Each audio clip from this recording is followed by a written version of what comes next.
Olá pessoal, tudo bem? Estamos aqui para mais um episódio de Os Inquietos Podcast. Hoje eu tenho comigo dois convidados especiais, são amigos de longa data. Comigo aqui o Patrick Bailey da PwC, ele é gerente de cultura e mudança organizacional da PwC. E também tem o André Cavalcanti, que é nosso coach de performance aqui na Lanevo. E os dois vão falar um pouquinho sobre eles agora, contar um pouquinho de do que vocês fazem hoje, a importância que tem nas empresas, no mundo corporativo, que vocês atuam dentro das empresas. Lembrando que hoje o assunto é sobre cultura corporativa e relacionamento das pessoas dentro da corporação. Show! Posso começar então? Pode, Patrick. Então beleza, vou começar.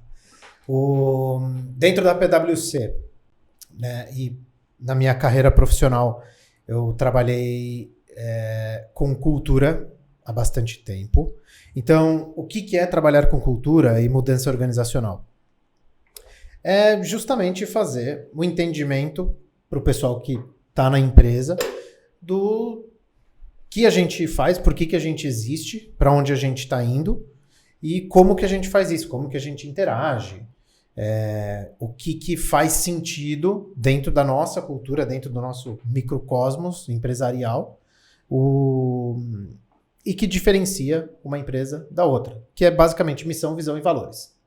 E existem diversas formas e metodologias que podem ser adotadas para sair do ponto A e chegar no ponto B, né? Então, change management é uma das formas e principalmente nos dias de hoje, digital, que a gente está ágil, isso tem que ser rápido. Né?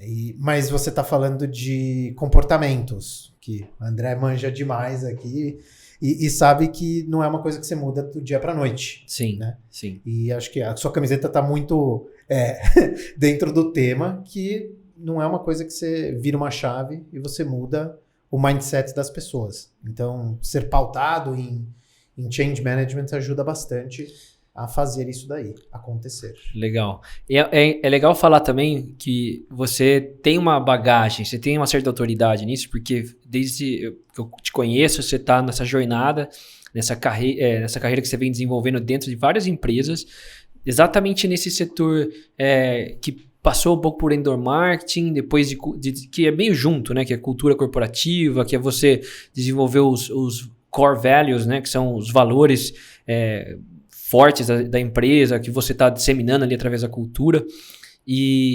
A PwC é a última empresa que você está, mas você já passou por várias outras empresas internacionais, multinacionais, e teve todo um aprendizado nesse processo, né? A gente vai aprofundar um pouquinho mais. Agora eu vou puxar para o André para ele fazer a apresentação dele aqui, contar um pouquinho para nós também. Bom, meu papel como coach é ajudar as pessoas a alcançar os objetivos delas muito mais rápido do que se tentassem sozinhas. Uhum. Aqui dentro da Lanevo, meu papel é não só extrair a melhor performance do time, como formar o time e trazer novos talentos. Né? E aqui o meu papel foi ajudar a implementar uma cultura que até então era um comportamento natural das pessoas. Grande parte era um reflexo do Marcelo, porque foi ele que fundou a empresa. Que já passou por mudanças, né? Os nomes também da empresa. Exatamente. E o meu trabalho foi ajudar a formar um time mais adequado, com as pessoas certas, ocupando os lugares certos, e que essa cultura passasse a ter uma identidade própria e não fosse algo reativo ao que tinha começado, como a maioria das empresas no Brasil começam, né? A partir de uma pessoa que detém o conhecimento de algo, e ela começa a crescer, contratar outras pessoas, e o comportamento é replicado.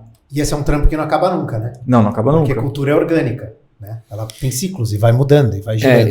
Especialmente aqui, o André ele começou com a gente, acho que foi em 2017, né, André? Isso. E a gente costuma falar que é o antes do André e o depois do André, porque essa questão de criar a cultura, ela era, vamos dizer assim, tem aquela frase, né, que se você não faz a cultura, ela é feita pelas pessoas sem você saber. Ela é desenvolvida organicamente pelas pessoas, né? E o André, ele ajudou a gente a construir uma cultura pautado em valores que eu acreditava, que eu imaginava que a empresa tinha que seguir. E no final, obviamente, não só eu, mas ele participou de todo esse desenvolvimento, as outras pessoas que trabalharam aqui em cargos de liderança. Então a gente passou de ser uma cultura reativa para ser uma cultura mais dirigida, focada no objetivo do negócio, né? E fez diferença, tanto no nosso turnover, quanto no próprio... Na verdade, eu diria assim, até mais. Fez diferença direta no resultado da empresa. Porque quando você tem pessoas mais engajadas, quando você tem pessoas focadas, que entendem os valores da empresa, para onde ela está indo, é aquele negócio. A empresa funciona quando você não está presente, né? A cultura é aquilo que mantém a empresa funcionando quando você não está presente, né? Tem um aspecto de marca empregadora também, que você acaba fazendo... essa conexão, né? Você tendo a sua marca institucional, ou se não a marca comercial, você tem uma identidade, você tem... o público te enxerga, o seu público consumidor, mesmo que seja serviço ou produto, tem uma identificação com você. Só a gente pensar, por exemplo, o Google, né? O Google tem uma identidade comercial fortíssima, né? Então, a empresa passa a ser desejada pelas pessoas. Exato, né? Mas aí como que por exemplo, o dia a dia na Google como uma marca empregadora? Né? Aí é outra história. Aí que a gente vê os choques mesmo, que também vê a questão do adequamento, do culture fit das pessoas com a empresa. Com certeza. Você tem que levar isso em consideração também. E isso é uma grande tendência que vem também, tá ligado com cultura, obviamente. Esse trabalho muito forte em marca empregadora, né? Employer branding, que lá fora nos Estados Unidos, Europa, já é super difundido e super forte, está se tendo essa preocupação. Então, como que as pessoas que querem trabalhar aqui, como é que elas enxergam a gente, né, como um empregador, e não somente a marca comercial que a gente consome. Acho que puxar um ganchinho disso, um pouco antes, acho que, não sei se você já tinha começado a trabalhar com a gente, André, a gente estava fazendo um processo seletivo e passaram várias pessoas nesse processo seletivo, e uma delas, na época que foi... a pessoa chegou e falou para mim assim, cara, eu quero trabalhar aqui. Como é que eu faço para trabalhar aqui? Eu cheguei aqui, eu vi que tem um ambiente legal, que tem, a gente era um escritório antigo ainda, era tudo meio caseiro ainda, mas tinha já uns puffs, tinha uns videogames, tinha revista de tecnologia. Tinha aquele xadrez 3D. Tinha um monte de coisa, assim, que chamava a atenção de ser diferente naquela época. Estamos falando aí de, sei lá, 10 anos atrás. Então, não é que nem hoje, que todas as empresas querem ter isso, não sei o que, tal, tem até escorregador, né? Na época era uma coisa diferente. E o cara falou assim, eu quero trabalhar aqui, eu quero fazer parte dessa cultura. E isso clicou muito na minha cabeça, porque eu falei, cara, não pode ser só isso. Não pode ser só visual. Porque o cara, ele precisa entrar e não ter uma decepção. Ele precisa conseguir entrar e ver que isso não é só uma inovação visual, mas é uma consequência de um mindset da equipe, assim, global. E tudo isso tem que ser pensado, porque é muito legal você ter uma sala de diversão, descompressão, né? Você ter recursos como esses, só que isso tem um objetivo, tem hora, tem maneira de ser usado. E isso fica velho. Né? Exatamente. Então uma pessoa que quer trabalhar numa empresa que tem diversas hoje em dia já, que tem escorregador lá dentro, porque tem um escorregador, cara, isso não é o motivo pelo qual a pessoa vai trabalhar. E essa é uma grande erro, misconception, erro de conceitual, por exemplo, de pensar em marca empregadora. Então, de você promover a sua marca empregadora. Você promover que, temos home office, ou, somos coloridos, ou, somos diversos e tal. Isso não é a essência, isso não é a proposta de valor que você gera nas pessoas. Né? Então, o como você faz, por isso que é muito mais complexo do que parece você trabalhar com cultura, trabalhar com a definição do EVP da empresa e a cultura em si, e aculturar as pessoas também. E não é uma coisa que só uma área faz. É uma responsabilidade da empresa como um todo. do seu TSP, do seu CEO, assim como a pessoa que está como um prestador de serviço terceiro lá dentro. E como é que você viu isso na pandemia, Patrick? Cara, a pandemia... Você fez a transição na pandemia também. Eu fiz a transição na pandemia. E aí a gente vê as empresas globais, por exemplo, tendo que ter employer branding, né, gerar employer branding e talvez ter um reforço muito maior na pandemia, tendo a distância, e as pessoas se afastaram do ambiente corporativo. E como é que faz para você implementar uma cultura corporativa com pessoas em casa? E esses diferenciais, né, que nem eu mencionei da questão do escorregador e tudo mais. E aí? Vai fazer o quê? Vai mandar um escorregador na casa das pessoas lá e tal? Entendeu? E os diferenciais que outras empresas traziam, né, das fintechs e tudo mais, da questão de temos home office e tal, flexibilidade e tal, isso acelerou para muita gente. Para muitas empresas mais tradicionais e tudo mais, isso acabou virando o BAU, né? O business as usual, isso daí. Então, meio que virou uma estandarização de alguns aspectos que eram diferenciais em outros lugares, e o fato de ter mudado na pandemia, né, durante a pandemia, e ser responsável por trabalhar com cultura, foi muito difícil. Porque foi difícil no aspecto de eu ter que absorver a nova cultura e pensar em como que eu ia passar essa cultura para frente. Né? Então, e é recente, faz 10 meses que eu tô lá.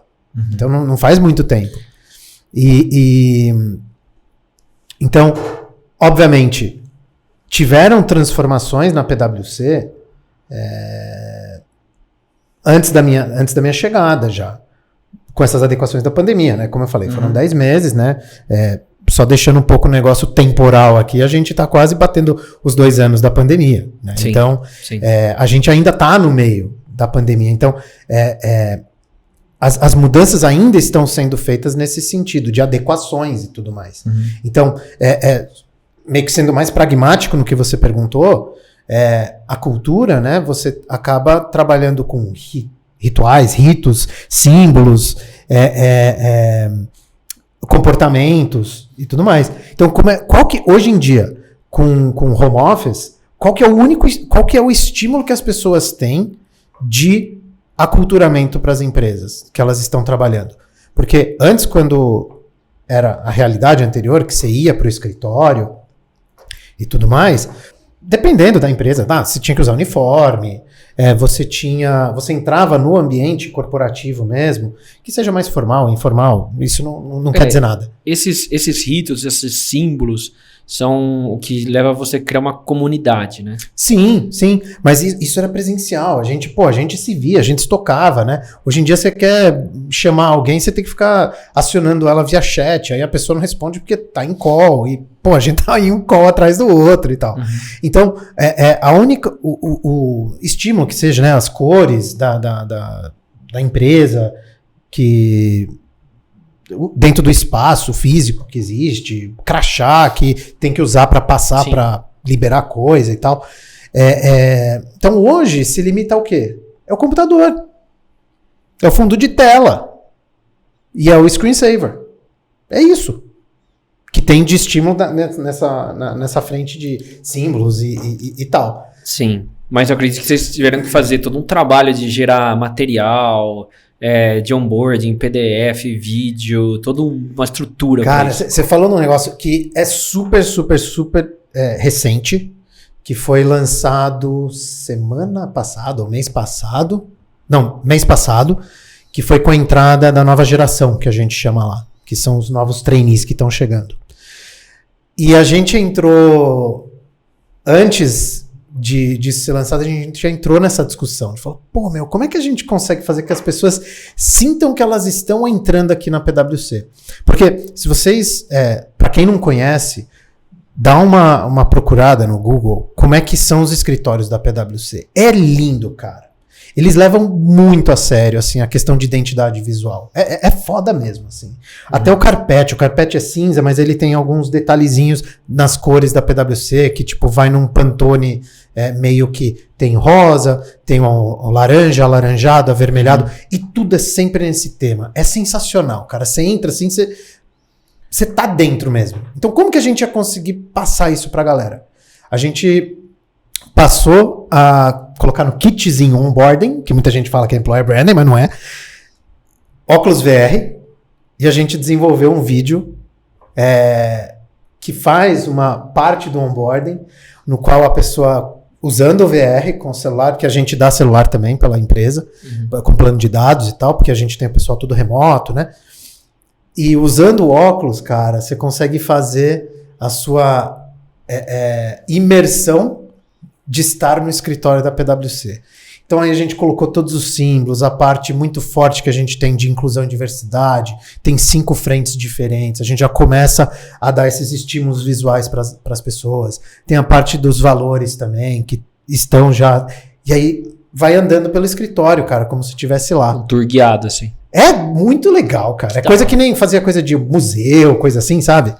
Tudo 3D. Meu, o negócio ficou muito animal. E aí ela entra num momento mais histórico, ele passa na parte histórica da PwC, né? A PwC é uma empresa de 100 anos, cara. Então você imagina que é uma empresa que fortemente anunciou essa preocupação de digitalização das suas pessoas para continuar relevante nesse mercado de auditoria e contabilidade. Vocês começaram essa parte de digitalização, né, antes da pandemia. Upskilling foi anunciado em 2018 para 2019, se eu não me engano. Tá. Isso que o Patrick está falando é legal, porque a maioria das empresas, elas postergaram isso muito tempo. Tipo, precisa ser mais digital, precisa ser mais... o workflow do negócio tem que ser mais fluido, tem que ser mais fácil das pessoas. Tem que ser ágil, tem que ser acessível, flexível. É aquele negócio de você conseguir trabalhar aquele assíncrono, né? Que você não precisa estar todo mundo numa sala para poder tomar uma decisão. Todo mundo na mesma hora. Porque às vezes você tem pessoas de diferentes fusos horários, né? Uhum. Então, muitas empresas, principalmente as multinacionais, elas já vinham sabendo que isso era urgente, mas elas postergavam. Porque... você precisa, não é só questão de investimento, não é só questão de valor que você tem que pôr ali para poder fazer acontecer. É uma questão de você mudar a cultura. É uma questão de você mudar a forma como as pessoas trabalham, como elas... E o mindset também. E mindset. Então, eu já passei em vários projetos aqui na Lanevo de a gente entrar com tecnologia em diversos setores bem tradicionais, de educação, indústria, etc. E toda vez que a gente mexe no core do negócio, no jeito como as pessoas trabalham, cara, não adianta, não é só dinheiro. Você tem que investir tempo, dedicação e fazer toda uma reeducação das pessoas. É o reskilling. Cara, esse era o ponto que eu ia entrar. Eu ia perguntar sobre uma cultura que é imposta, porque a empresa quer que aquilo seja, transformação imposta, ou como que funciona o processo de educação dos colaboradores, dos fornecedores, clientes, que eles têm que lidar com isso, passar a se acostumar com a empresa que não cuidava da cultura até então, de repente já fala, não, vamos valorizar isso. Ou até quando tem mudança de cultura, quando tem atualização, né? Sim, e tem resistência, as pessoas, que é natural ter a resistência das pessoas. Vai ter, né? Mudança gera resistência, né? Então, e a evolução usa a cultura anterior. As coisas sempre evoluem, sempre vai ter mudança, e você vai ter a transformação é gerada, porém, com grandes marcos de... Como é que fala, cara? Que nem a pandemia que a gente está passando agora, né? Você tem uma dor muito grande, tá fugindo aqui da cabeça. Eu lembro o que eu queria dizer, mas é assim, que eu vi uma apresentação sensacional, cara, relacionada a isso, mas sempre quando tem... um grande evento de mudança, né? Sim, mas de alto impacto. Para ter uma grande mudança e tal, você vai sempre ter que ter para ter uma transição, uma transformação grande. Repetição ou um grande impacto? Ou você vai ter o grande impacto. Porque isso vai gerar resistência. É inerte isso. Isso acaba acontecendo mesmo, porque... todo mundo gosta. Principalmente você vê hoje em dia, né? Não, eu sou super adaptativo. Entrevista de emprego, né? Eu sei inglês. Não é nem isso. Não, as pessoas falam, o que o recrutador quer ouvir? Assim, não, o cara quer ouvir que eu sou protagonista. Não, ele quer ouvir que eu sou proativo. Não, que eu trabalho bem sob pressão, né? Você que trabalha com isso, você sabe muito bem dessas coisas, vai. Que tem essas coisas, tem esses estigmas criados. É, né? Uma lista de clichês. Lista de clichês. Então, eu tenho que falar disso porque senão eu não vou sobressair. Mas o que eu quero chegar com isso, na verdade? Eu fico devagando, aí acontece isso, gente. Vocês não podem deixar isso acontecer. Mas o que eu quero dizer com isso é que estereótipos ou se não, conceitos são criados ou estabelecidos, e aí o pessoal toma isso como uma verdade. Uhum. Então, quando você vem com a transformação, e principalmente de mudança organizacional, já uma mudança organizacional bem estruturada e bem pensada, antigamente, que eu falei no comecinho aqui, que hoje tem que ser rápido, né? Ágil e tal. Antigamente, change management, mudança de cultura, 20 anos, não era? Alguma coisa assim que falava? Falava assim, mudança cultural, de cultura demora uns 20 anos para acontecer. Sim. E tal. Cara, hoje em dia... Uma empresa que demora 20 anos para mudar, ela morre. Deixa de existir. Não tem aquela coisa lá que aqui no Brasil em um ano, quantas empresas fecham em um ano de que abre? Tipo 80%, 70%. Assim. Porra, nem consegui estabelecer a cultura ainda, entendeu? Então, Mas uma coisa que você falou que é interessante sobre tem que ser pensado. Uhum. E aí que tá um ponto, um gancho que eu queria puxar, é que para você pensar, você precisa dedicar tempo. E você falou um negócio legal, as empresas estão começando, elas nem estabeleceram cultura. Sim. Principalmente no começo, a maioria das empresas é o próprio fundador que está ali no operacional, administração, o cara está fazendo tudo um pouco, às vezes puxar uma pessoa junto com ele, outra pessoa, e ele vai crescendo devagarzinho. Ou muitas vezes nem fez análise realmente estrutural do negócio, né? O business plan inicial. Pensa comigo. Seja do Sebrae, alguma coisa assim. Esse cara... Viabilidade mercadológica. A gente tá falando com ele agora, ele tá escutando um podcast nosso, ele acabou de começar o negócio dele, ele tem 2, 3 funcionários, e ele tem essa dificuldade de conseguir entender o que a gente tá falando de cultura. Ou parece que tá muito distante dele. Boa.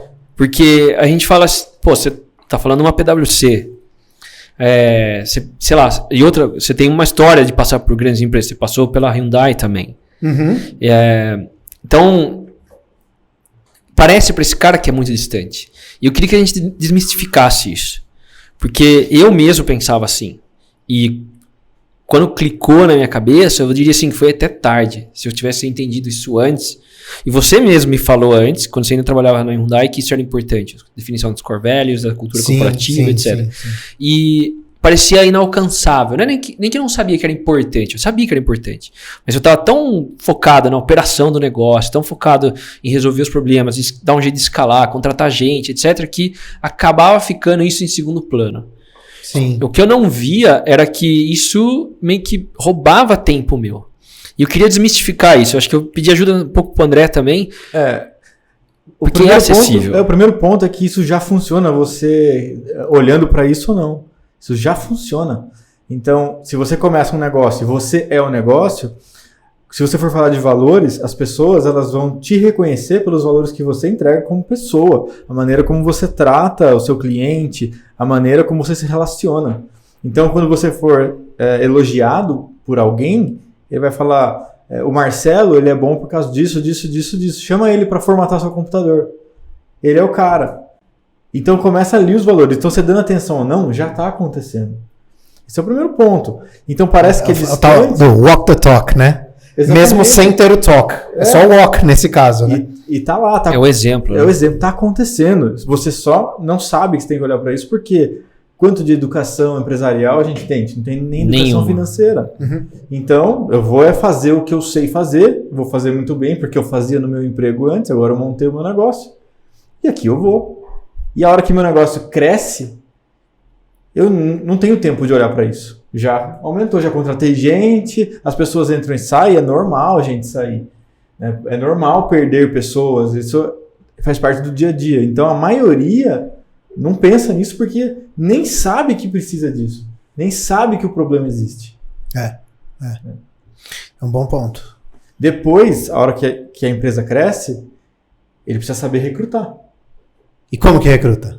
Você precisa saber primeiro quem vai ocupar o espaço, quais são as funções, as responsabilidades dessa pessoa. Você precisa definir isso muito bem. E aí você vai entender, legal, como que eu quero que essa pessoa performe? A gente estava falando, o cara é proativo. Mas será que eu quero um cara proativo na vaga? Eu quero um cara reativo. É que uma coisa é você falar de soft skill e outra de hard skill. Né? Isso que exatamente. Você falar de o que a pessoa tem que fazer, as competências técnicas de hard skill, isso é facinho de fazer. Né? Queira ou não queira. Aí o soft skill vai ser amparado pelo quê? Né? Porque o soft skill é questão comportamental. Isso aí vai ser amparado o quê? Pela sua cultura. Né? Então o que a sua cultura é composta? Né? Então acho que você tocou num ponto crucial aqui, Marcelinho. De como que a gente quebra e deixa isso simples para as pessoas entenderem. Acho que não só simples, as pessoas entenderem que isso pode servir se ela tem um negócio que é ela e mais duas pessoas, mais uma pessoa, e independente do tamanho da corporação. O quão é importante, acho que o André puxou um negócio que é legal, que você é o exemplo arrasta, então você já está criando a sua cultura do dia zero. Você contratou o primeiro funcionário, a pessoa está convivendo com você já está desenvolvendo a cultura do negócio. Você pode ter ciência daquilo ali ou não. Sim. Mas sim, envolve porque eu tô bem curioso alinhado nisso, você tem, vamos dizer assim, pensando também a parte de cultura e a questão da sua marca empregadora. Vou voltar nisso de novo. Você pega e se vende, ou quando eu falo se vende, assim, você se promove ou promove a sua empresa, ou para as pessoas, você passa uma impressão, ou que é uma empresa altamente dinâmica e que as pessoas têm autonomia muito grande. E aí a pessoa chega lá para pegar o computador, que ela está entrando na empresa hoje. Para pegar o computador, ela tem que abrir um chamado e 7 pessoas têm que aprovar e, sei lá, tem que até o CEO da empresa, desculpa, pode ser uma empresa pequenininha, tem que passar por isso e aquilo, beleza, aí a pessoa pega o computador dela. Ela vai trabalhar com marketing, vamos dizer assim, criação e tal, vai tentar acessar um site que tem vetores ou foto e tal, tá bloqueado pelo firewall. Porque isso, pela política da empresa de firewall, entende que é jogos, tem uma categoria game, entertainment, que seja. Sim. Então, você recruta quem você quiser. Você atrai quem você quiser. Em como você fala, como você se vende. Mas você só retém quem você é. Acho que isso é muito importante. Muito boa reflexão. É muito fácil de você se vender.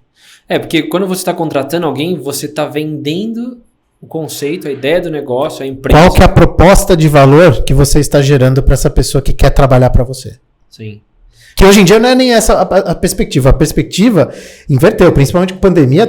Então, o mercado está aquecido pra caceta, né? Sim. Então o pessoal está decidindo agora aonde querem trabalhar. Sim. Por que eu vou deixar o meu conforto ou o que eu já tenho de realidade? Ou deixar o meu sofá mesmo, eu estando desempregado, né, velho? Eu vou deixar isso para trabalhar na sua empresa.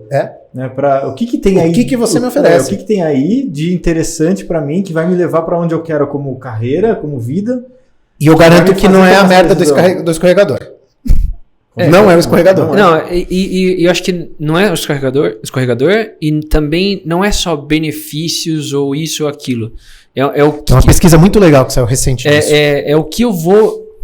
o que esse negócio que você está fazendo vai significar para mim depois de X anos que eu tiver empenhado tempo naquilo ali. Como que eu vou me ver daqui a alguns anos e falar, pô, eu participei disso? Sim. Entendeu? Qual eu vou sentir orgulho? Ou eu vou falar, não, eu passei um tempo lá, ganhei um salário, ganhei uns benefícios bons e tá tudo certo. Eu acho que hoje move muito mais as pessoas o propósito do negócio, qual o engajamento, como que o... Pertencimento, né? E principalmente assim, que valor na sociedade eu vou gerar? Isso aí é o que tá super na moda, a questão de SG hoje em dia. Tipo, tudo é voltado para SG. Mas eu diria que às vezes nem é SG. Às vezes você pega que nem um Google, uma Amazon, que nem você falou. Tipo, as pessoas têm uma curiosidade, uma ambição de trabalhar pro Google, trabalhar na Amazon e não sei o que e tal.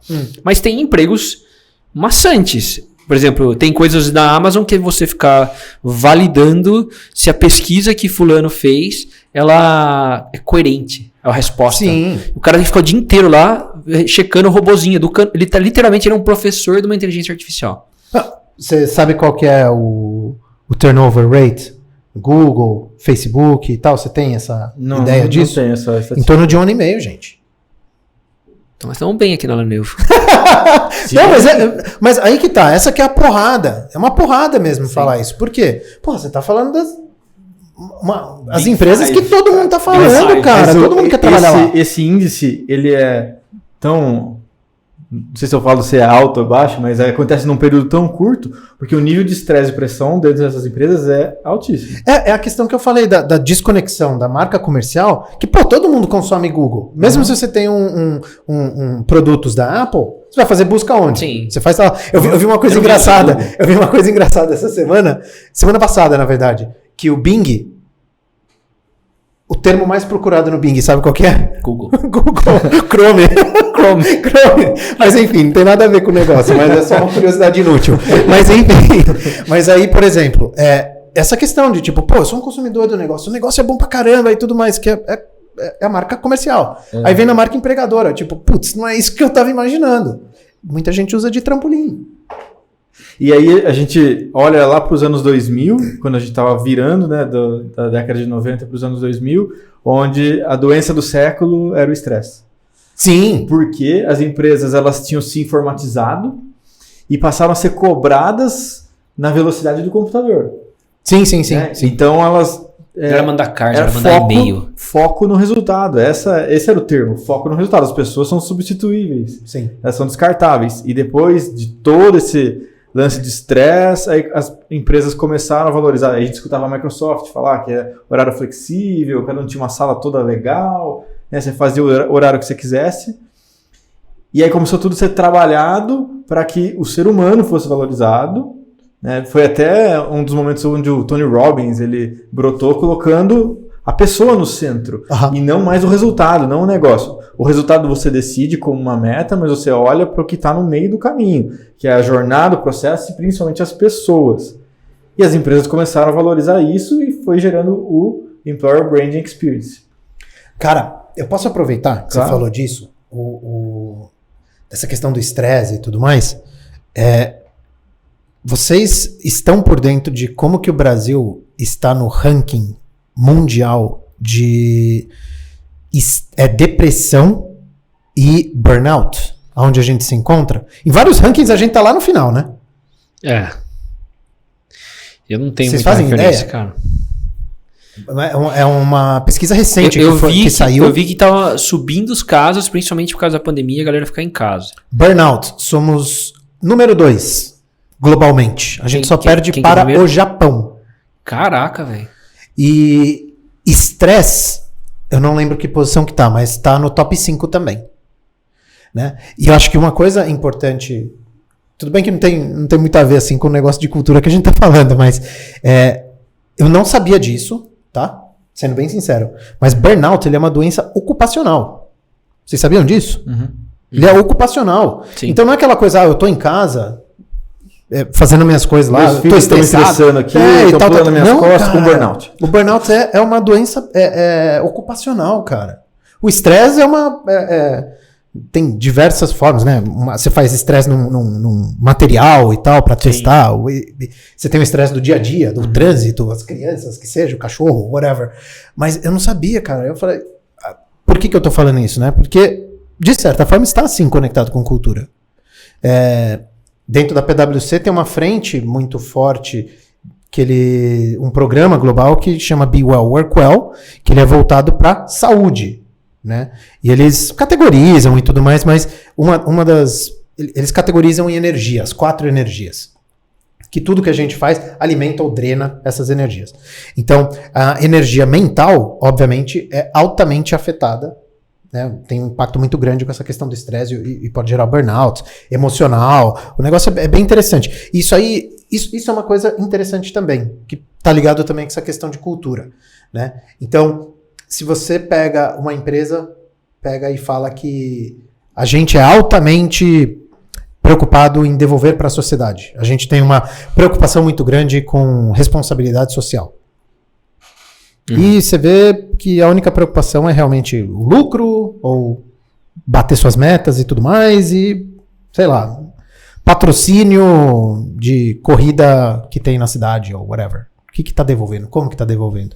E como que eu estou encantando as pessoas para vir trabalhar aqui? Como é que eu estou gerando essa conexão com novas pessoas para trabalhar aqui? Com novas gerações. Geração Z. Geração Z é a força de trabalho que todo mundo quer pegar agora. Né? Você que trabalha com tecnologia, meu amigo? Quantas e quantas empresas hoje em dia estão querendo devs? Cara, esse é mão de obra escassa. Esse é achar agulha no palheiro. Eu vi uma pesquisa recente falando do Brasil está com uma deficiência de 400 mil... Não, isso é global. O Brasil, obviamente, tem uma deficiência disso, né? Gigante, pelas proporções que o Brasil está. Tem um monte de empresa sendo investida aqui. Inclusive, tem várias iniciativas das próprias empresas que estão formando escolas. Exato. Porque não tem mão de obra. Academias das empresas. O que é isso? Parece ser muito bonito no papel e tudo, mas nossa, olha que legal, tá formando a galera e tal. Mas, cara, isso é uma mega sacada. O que é isso daí? É você já preparando o seu workforce pro futuro. Sua força de trabalho. E, na verdade, ali você já tá gerando o employee branding. Você já tá culturando o cara, já tá tudo incluído. Exatamente. E eu diria assim que, mas não existe gente boa no Brasil, não existe desenvolvedor bom, profissional. E que tá, não é uma questão técnica. O hard skill existe, um monte de gente boa. O problema é que tem várias empresas de tecnologia que sempre tem o jerk, o cara que é o que sabe tudo e trata todo mundo mal. E hoje as empresas não têm mais tolerância com esse cara. Então, assim, você busca não só o cara que tenha uma capacidade técnica boa, mas o cara que tem um fit cultural com a nova ideia da empresa, que se relaciona com todo mundo, que resolve problemas juntos, não o cara que vai, deixa que eu resolvo sozinho. Né? Então, isso é muito comum. A gente já escutou várias histórias de startups que você tem um cara lá que é tipo, ninguém mexe naquele código, foi o cara que fez, e aí, na verdade, o cara tá só criando barreiras assim para mostrar o valor dele, de como ele não pode ser demitido, e no final a empresa acaba desligando o cara de qualquer forma e ela sofre menos do que ela imaginava.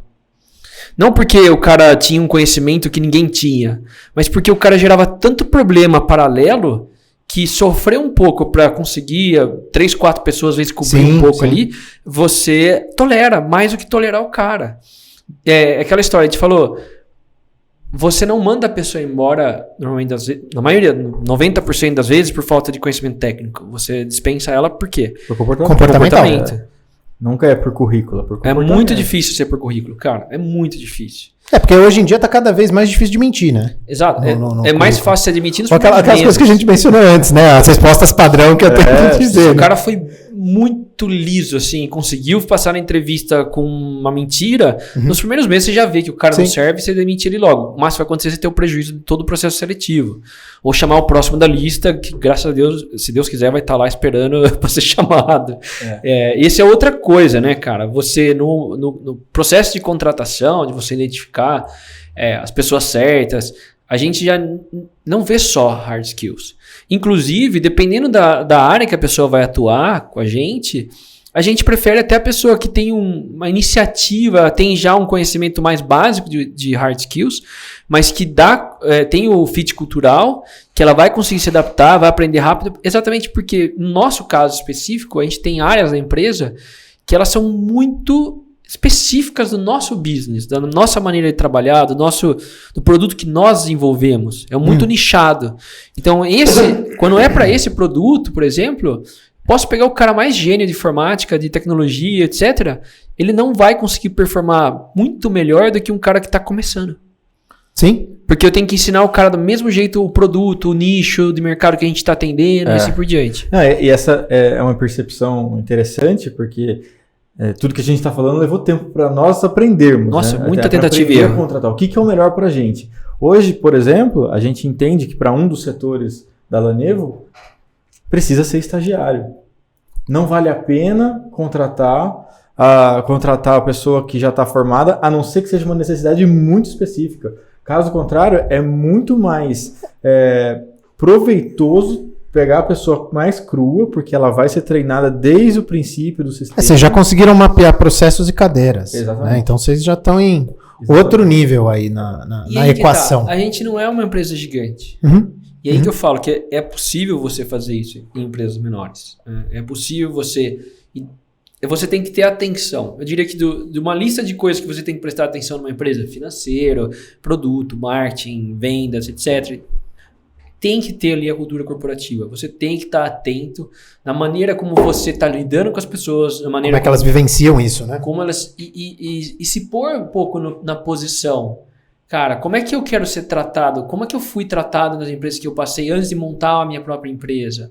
Como é que eu estou tratando as pessoas? Qual que é a forma como que eu estou desenvolvendo esse relacionamento com as pessoas? Elas confiam, elas acreditam no propósito, na ideia, elas estão do meu lado para desenvolver esse negócio comigo? Ou elas simplesmente estão ali pelo trabalho, pelo dinheiro? Para bater o crachá na entrada, na saída e tchau. Uhum. Entendeu? E é perceptível, cara. Você vê as pessoas. A gente tem, assim... Eu não posso falar assim, só sorte. Tem um coeficiente de sorte grande, mas a gente escolheu muito boas pessoas para trabalhar com a gente aqui. O nosso turnover diminuiu significativamente. A gente tem uma união, mesmo teve pessoas que foram contratadas no meio da pandemia, que a gente que fez a transição de outras empresas, né, que passaram a trabalhar conosco, que conseguiram fazer um certo onboard legal. É óbvio que a gente não tem toda uma estrutura como uma grande empresa, não tem toda uma equipe dedicada só pensando nisso, etc. Mas é possível. Uhum. Você pode fazer uma listinha em casa, vai fazer como que eu vou recepcionar esse cara? Quem que é da minha equipe está mais capacitado para explicar para ele como funciona? Não é só as ferramentas que a gente usa, o Google Drive, isso, aquilo, não. Mas como que a gente funciona como empresa? Com quem que autoriza ele fazer alguma coisa que tá, sei lá, ninguém falou nada para ele? Qual a alçada que ele tem ali para tomar decisão sozinho? Qual a liberdade que ele tem? Você falou de uma questão que é bem importante também, né? Acho que a pandemia, dentro das coisas, é o que mais fez acelerar essa questão de digitalização, de adoção de meios de trabalho para fazer um trabalho colaborativo, não estando junto, sentado numa sala que nem a gente está aqui. Mas, para isso, muitas empresas estão se dizendo digitais porque a gente trabalha remoto. E não é bem isso não, cara. Tá bem porque a questão de você ter as ferramentas, que seja um Google Workspace, que seja o Office 365, que seja adotar o uso do Trello, Mondays.com, Teams, Kanban-Chi, ou acessar o servidor por VPN. Excel, que todo mundo vai acessar. Básico. Cara, não adianta de nada. TeamViewer. Não adianta de nada, cara. Você ter uma Ferrari, que seja, entregar a chave na mão de uma pessoa que não sabe nem ligar o carro. Não sabe nem o que é o carro. Então esse que é o grande problema. E aí que está a questão do upskilling. A questão da digitalização. A questão de se preocupar em aculturar as pessoas de uma forma digital. Entra nessa questão do mindset. Porque e esse é um grande erro também que a gente faz como humano. E eu já trabalhei também na frente de treinamento e desenvolvimento. Então eu sei do que eu estou falando. Para você... e de novo, voltando para sua camiseta da influência. Quando a gente pensa na questão de querer mudar comportamento, fazer que as pessoas adotem novas ferramentas ou novas maneiras de trabalhar, isso aí é mental, cara, é mindset. Totalmente. Então, muitas pessoas acham que, não, beleza, a gente vai adotar aqui, e principalmente você, Marcelinho, com o seu trabalho aqui, né? Não, vamos passar a adotar aqui, a gente vai usar o Google Workspace agora. Comprei as licenças, tem para todo mundo, é original, não tem serial key repetido nem nada. e pronto, agora a gente vai decolar. É só todo mundo aí, põe pra todo mundo, maravilha. Instala e beleza. Primeira coisa que o usuário me pede, instala o Outlook pra mim. Não, mas peraí, a própria Google tem o site lá deles, eu vi, né? Imagina eu como um líder implementando o negócio, dono do negócio, eu vi, o Google oferece horas de treinamento, de como que faz. Tem um monte de coisa. E tem coisa que é de graça, até, eu quero aprender, isso é até uma dica pra quem não sabe, tanto o Office, a Microsoft 365, assim como o Google, eles têm treinamentos específicos e tal, pra você aprender a usar ferramentas e tudo mais. Tem um monte de coisa. Mas aí o pessoal fala, não, vamos dar o treinamento, pronto, a galera vai saber como usa, vai sair usando. Vai sair usando. Vai sair usando. Não. Big mistake. Não vai dar certo. Não, o cara vai lá no Google Docs, ele trabalha no arquivo sozinho, ele exporta pro formato do Word e manda por e-mail. Ele esquece que ele pode trabalhar com a pessoa em conjunto. Exato. Porque ninguém, por mais que você tenha feito vídeos, isso, aquilo, tal, se não tiver uma iniciativa de um líder de cada departamento, de puxar isso, de dar o exemplo, de mostrar como funciona, de criar um primeiro documento ali, trabalhar junto. E aí que tá, né? Esse que é o papel dos líderes de cada área. Porque às vezes você pega o líder que... E é muito do trabalho também que você faz, cara. A consultoria que você presta, o serviço que vocês fazem. A gente tenta desmistificar, a gente tem um processo de cada vez que a gente vai mudar uma tecnologia que tem uma disrupção, assim, no jeito que as pessoas trabalham, a gente tenta fazer todo esse processo de mostrar para as pessoas como funciona, conduzir as empresas para que elas atribuam um líder de cada departamento que vai dar esse exemplo, que vai fazer esse... Vai ser o seu champion, né? O seu usuário master, né? O usuário tem que... vários Isso. nomes extravagantes pro negócio. Tem até alguns processos, por exemplo, no Google ele fala para você fazer alguns questionários para as pessoas. Por que você precisa do Office? Por que você ainda precisa do Outlook? Isso é muito pautado em cima de change management, cara. Isso é muito você legal. Faz tipo como se fosse um pré-teste, vamos dizer assim, aí adoção e tal, aí você faz o pós-teste. Aí você vai fazendo vários pulls para fazer a questão da manutenção, né? Uhum. Então, dentro da mentalidade de mudança, de change management, que em português fica traduzido como mudança organizacional na questão de organizar a coisa, mas não organizacional de organização. Empresa, organização, exato. Por isso que gera essa confusão.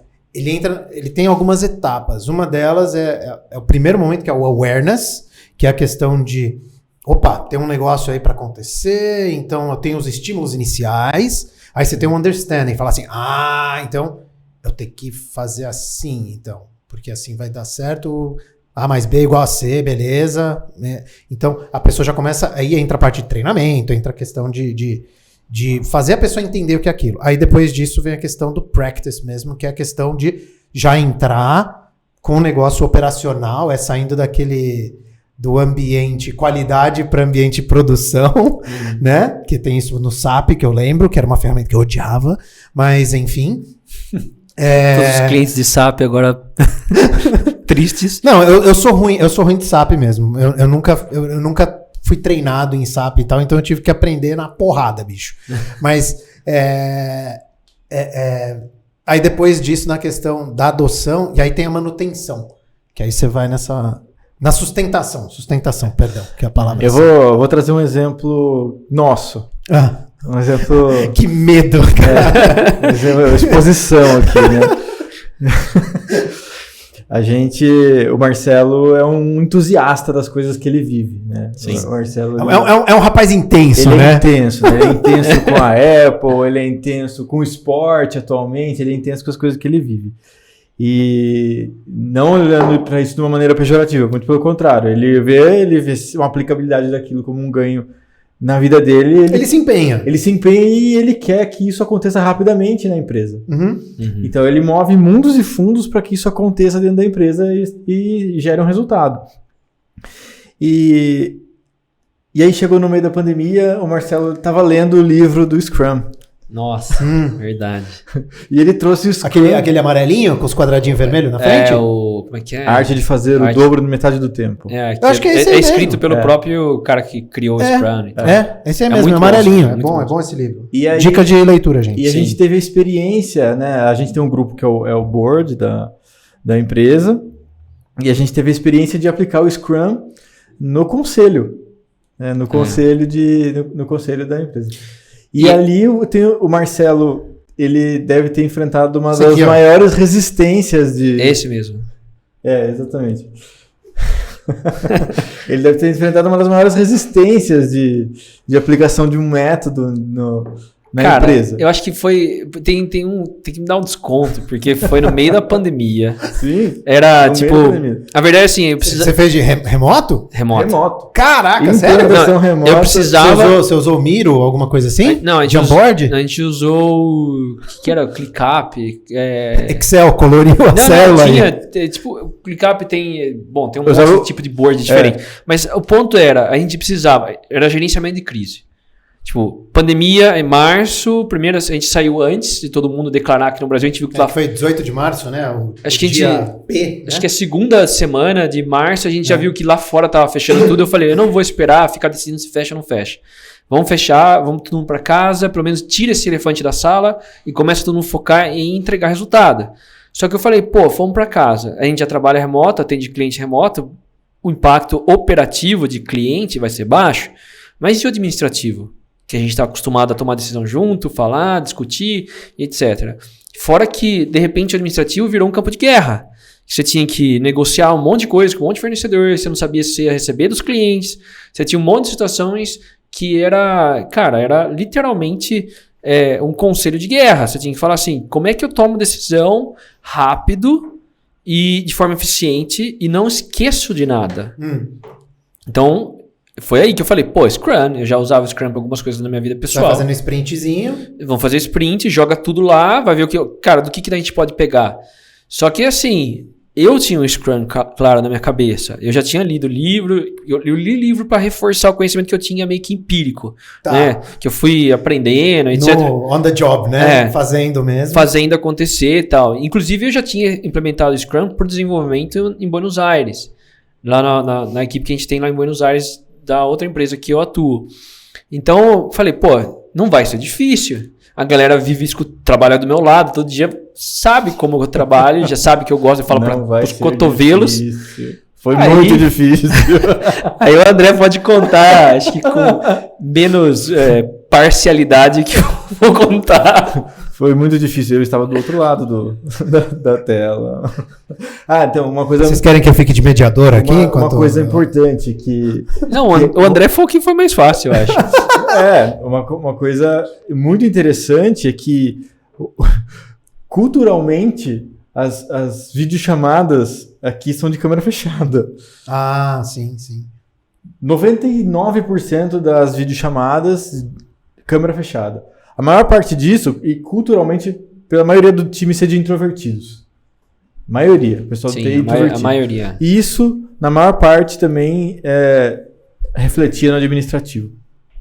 E a grande resistência que aconteceu dentro dessas reuniões de Scrum era o acordar cedo, estar às 8 horas da manhã online pronto, aquecido e com o discurso, café tomado e dente escovado.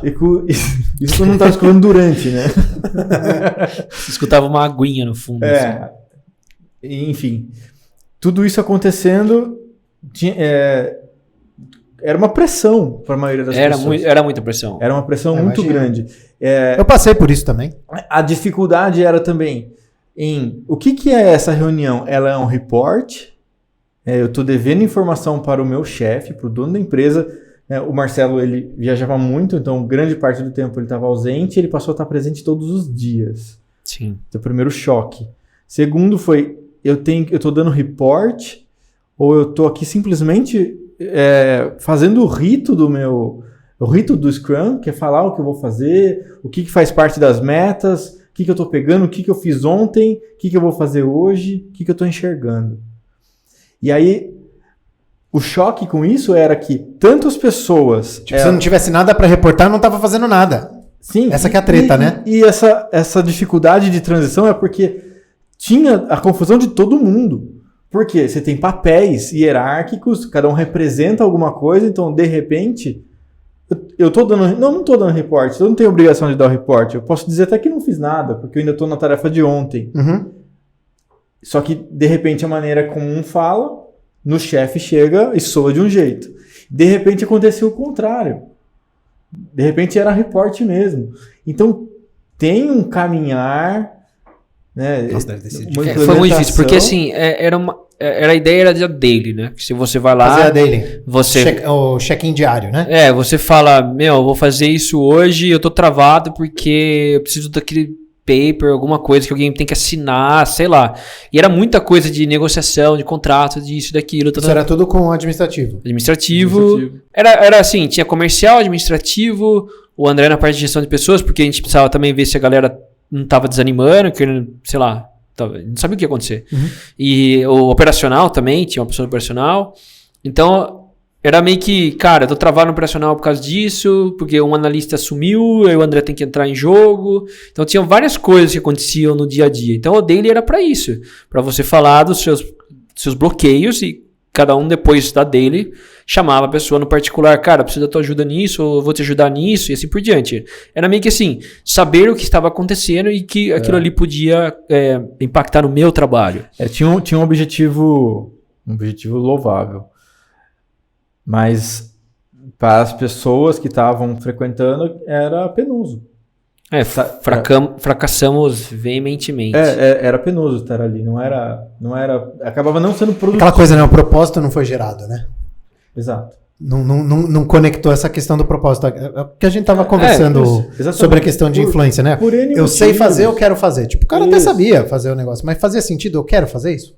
Exato. As pessoas, elas não queriam, né? E o emocional de todo mundo, muito sensível por causa do momento, né? Sim. O Marcelo, no ponto de vista da gestão, as meninas do administrativo tendo que lidar com cliente que também estava com medo de quebrar, negociando para baixo, as pessoas com medo, será que eu vou ter emprego amanhã? Não vou ter emprego amanhã? Como é que vai funcionar isso daqui?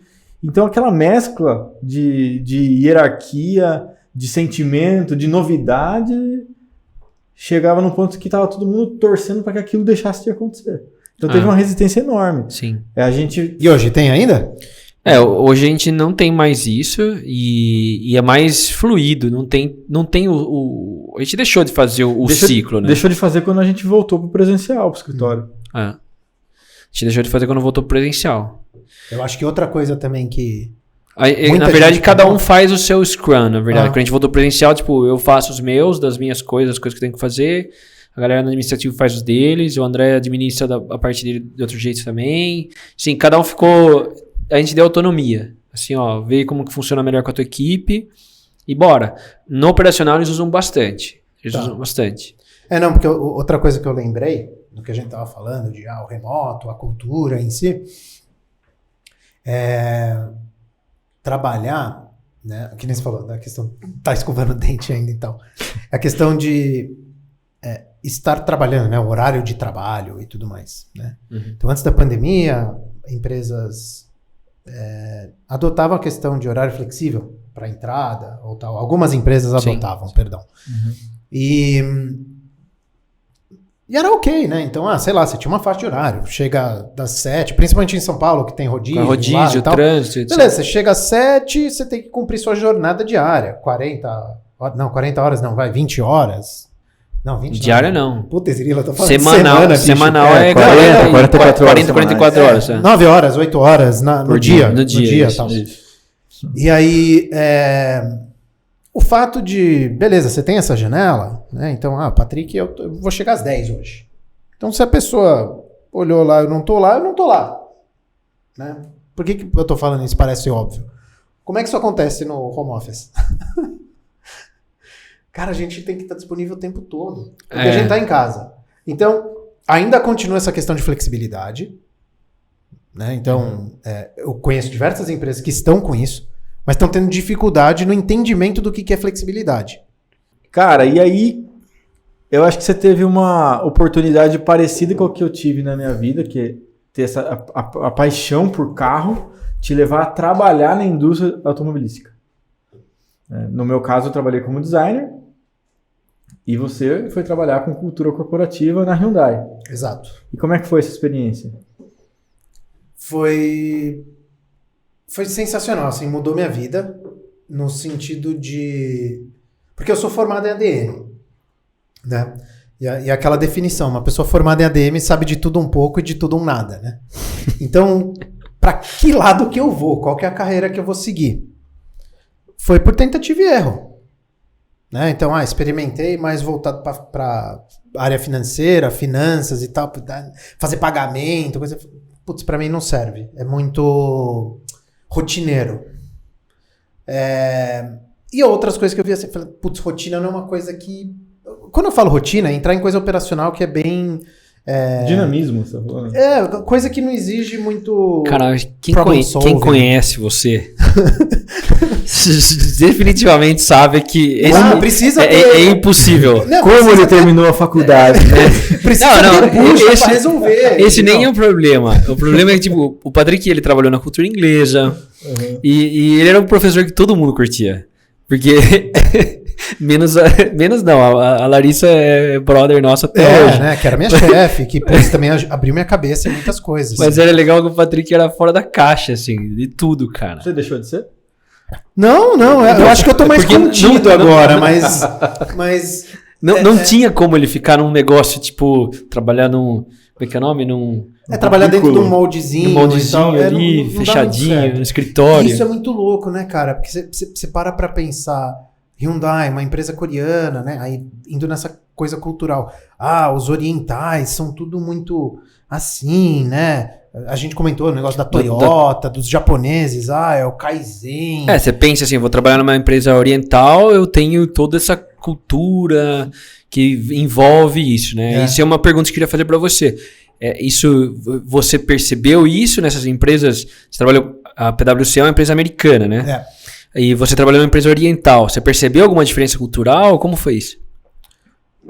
Eu acho que a questão cultural, que muito se pensa, né, e se constrói em cima disso, acho que é uma coisa mais antiga, né? Mais no começo, nos primórdios das coisas, que nem quando a empresa atuava, ou começou a sair e desbravar fora do seu território original, do seu país original,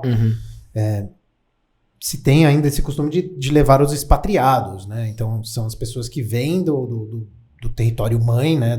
Da matriz e vão desbravar. Desenvolver a planta, escritório, desenvolver a planta e tudo mais. Então, mas hoje em dia tá tudo muito globalizado, né? Ou tá tudo com uma atuação muito global. Porque ser globalizado é uma coisa, a atuação global é outra, né?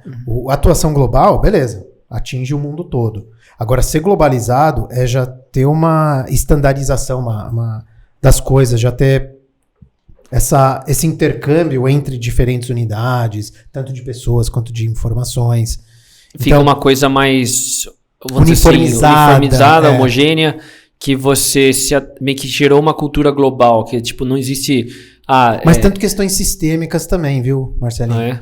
Que nem você fala de... E parece super simples, mas aí você fala assim, uma empresa gigantesca, qualquer uma que seja, Hyundai, por exemplo, e não somente montadoras, mas qualquer empresa que seja super grande, que tem unidades pelo mundo todo, talvez muitas pessoas que não trabalham nessas empresas acham que, não, todas elas usam os mesmos sistemas. Todas elas vão usar Windows, todas elas vão usar somente o Google, por exemplo, e não é. Né? Tem questões também locais. Como, tem a China, por exemplo. A China não se usa Google. Então, por exemplo, se eu estou entendendo tudo certo, cada empresa em cada lugar ela tem uma autonomia e ela se adapta àquela região dentro da cultura local de cada país, até para facilitar. Você tem regulamentações, etc. Legislações. Mas eu nem entrei nisso. É mais a questão, tipo, por exemplo, o Brasil, a gente sabe que ele tem uma cultura, as pessoas têm uma cultura X, né? E você tem a cultura oriental que, tipo, é diferente. Você tem a cultura americana que é diferente. O brasileiro, ele tem aquele mais proximidade, mais facilidade de abraçar, disso e daquilo, né? Então... Você tá falando de relacionamento com as pessoas, né? Do dia a dia ali, de tomada de decisão. Eu li um livro, quando eu comecei a trabalhar internacionalmente e lidar com equipes de diferentes países, eu li um livro exatamente para me ajudar nisso, porque foi um desafio para mim, que é um livro chamado The Culture Map. E essa moça, não sei, sei lá, ela é especialista em levar executivos de um país para o outro e ela tem uma empresa que faz esse trabalho para grandes empresas, né, para fazer o preparo desse executivo para a hora que ele chegar lá ele não ter uma quebra cultural. Tipo uma consultoria de outbound transfers. Isso, de transferência. Então, por exemplo, precisa ir um alemão trabalhar no Japão. Tipo, ela fala no livro lá que o alemão, ele fala tudo upfront. Tipo, não tem esse chefe ou o cara que tá limpando lá. Ele é bem pragmático, ele é direto. Todos falam, todos têm opinião. O cara que tá servindo café pode mandar um e-mail pro CEO. E, tipo, no Japão não existe isso. É, tipo, extremamente hierárquico, é respeitoso. Se o chefe tá na sala, ninguém ousa criticar a ideia do chefe. Inclusive, eles até fazem as reuniões sem o chefe, para eles poderem discutir e trazer o problema pro chefe decidir em cima daquilo ali. Então tem todo um choque cultural. O chefe fala pula, eles falam quão alto, né? Tipo tem também a questão no Japão, que ela menciona no livro, que tem que se o chefe, além de tudo, tem uma certa idade, ele tem um cabelinho branco ali, daí é no way. Você é muito desrespeitoso você contradizer. Imagina etc, né? como é que é dar somente com os expatriados, só os coreanos, como é que é dar um treinamento, por exemplo, de inbound onboarding para eles, né? Eles vindo de fora do país e aculturando eles e trazendo aspectos culturais locais do Brasil para eles. Uhum. Eu participei de treinamentos nesse sentido. Uhum. Se você tá lá e quer aplicar metodologias e coisas voltadas à andragogia, por exemplo, que você tem o treinamento ou a palestra que é mais participativo das pessoas ao invés de ser uma palestra, sim, esquece. É muito difícil pegar a participação deles. Por quê? O professor, né, o tutor e tal... ele é super respeitado. Ele é respeitado, ele sim, é o dono da razão. Então, para entender isso foi complicado em algumas das situações, né? Mas vamos dizer assim, ter que trabalhar com um chefe coreano e tal, ele pega a sua confiança, e principalmente quando eles já são mais globalizados, quando eles passaram por mais países. Cara, ele pega a confiança com você, entra no confucionismo deles, que é uma das formas de relacionamento que tem, que é a questão do respeito pelo pai, proximidade e cuidar da sua família. Tem muito isso. Uhum. Então você tá lá, você é o empregado dele, você é o funcionário dele, mas você é como se fosse a família dele. Então rolava umas tretas muito grandes, assim, quando sei lá, eu tive uma oportunidade para transferência em outra equipe, abri uma vaga lá, eu quero fazer uma transferência interna. Em muitos casos, não estava certo a transferência, eu não ia, porque o chefe coreano do cara ficava sentido porque o cara estava querendo sair. Entendi. Sabe? Ele não enxergava, tipo, como se uma coisa extremamente business. Não era uma coisa assim. Levava essa coisa de... mais pessoal. Por que o cara não quer mais trabalhar comigo? Uhum. Sabe? Então, isso é um aspecto... Mas não é uma coisa somente coreana, isso, né?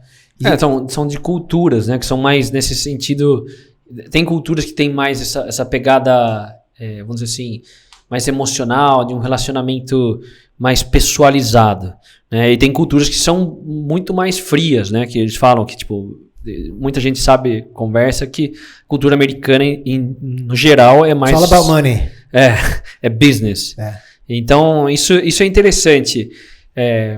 Quando eu comecei a fazer esse trabalho internacional e lidar principalmente com clientes de diferentes culturas, etc., aí eu percebi isso. Que você tinha, desde das pessoas que eu ia fazer a consultoria, o cliente que eu ia atender, sei lá, na Arábia Saudita, no Kuwait, ou ia para os Estados Unidos, ou ia, sei lá, para algum lugar diferente, África do Sul, por exemplo, você via essas diferenças de como eles se organizavam internamente. Por exemplo, quem que eu ia treinar?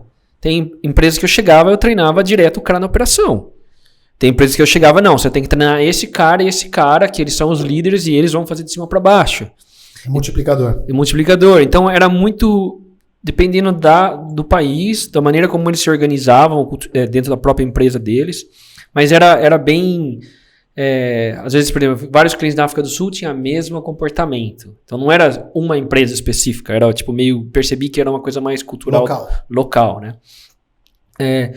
E uma coisa que eu queria perguntar também, que eu acho que é legal você falar, você teve dificuldades, você sentiu tipo alguma, essa empresa, como ela é americana, os americanos têm mais vantagem. Essa empresa, como é coreana, eles têm algumas vantagens. Ou era uma questão assim de você conseguir se comunicar com as pessoas bem?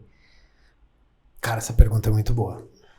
E eu acho que ele não tem uma resposta universal para isso. Né? Porque assim como a empresa brasileira, cara, você vai ter pessoa que é mais favorecida, vamos dizer assim, ou que tem mais oportunidade porque se dá melhor com o chefe. Tem isso, cara. Não, então isso é todo geral, lugar né? tem isso. Mas eu acho que o fato de conseguir se comunicar bem ajuda bastante. Então...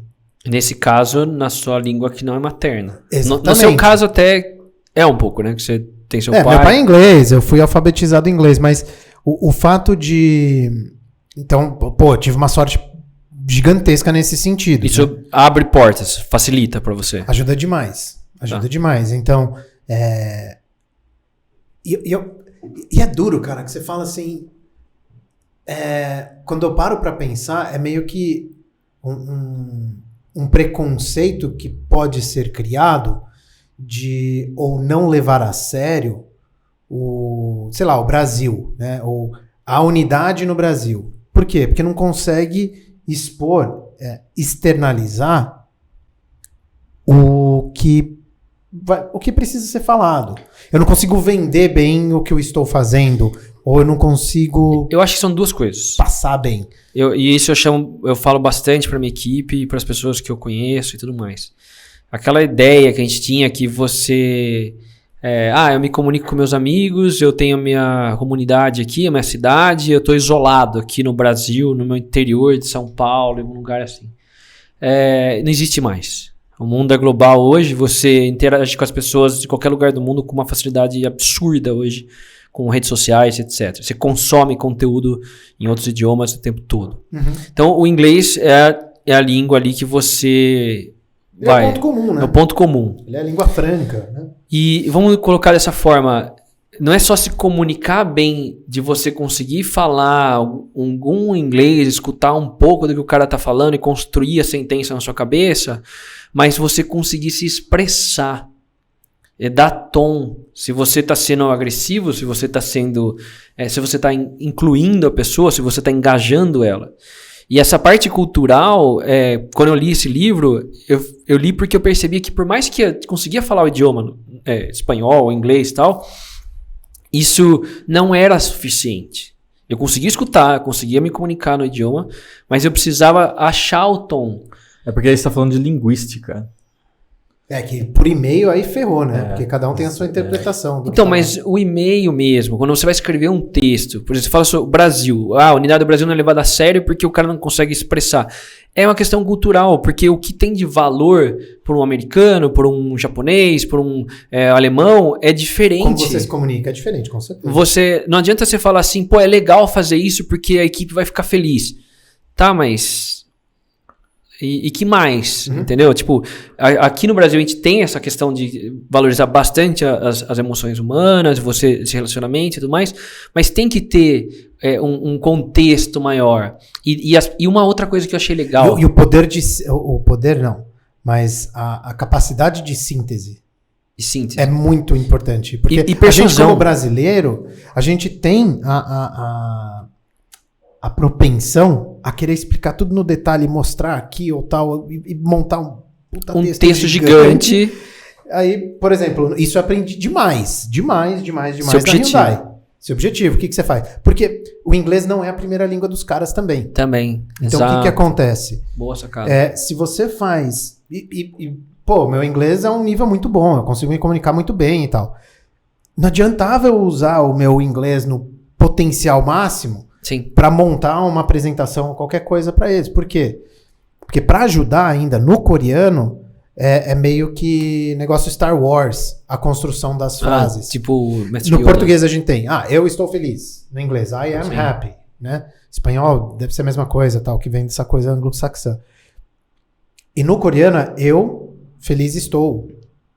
Caraca. Então, tipo, o verbo vai pro final. Então tem toda essa questão de construção. Então você faz uma frase grande, o cara começa a embananar tudo.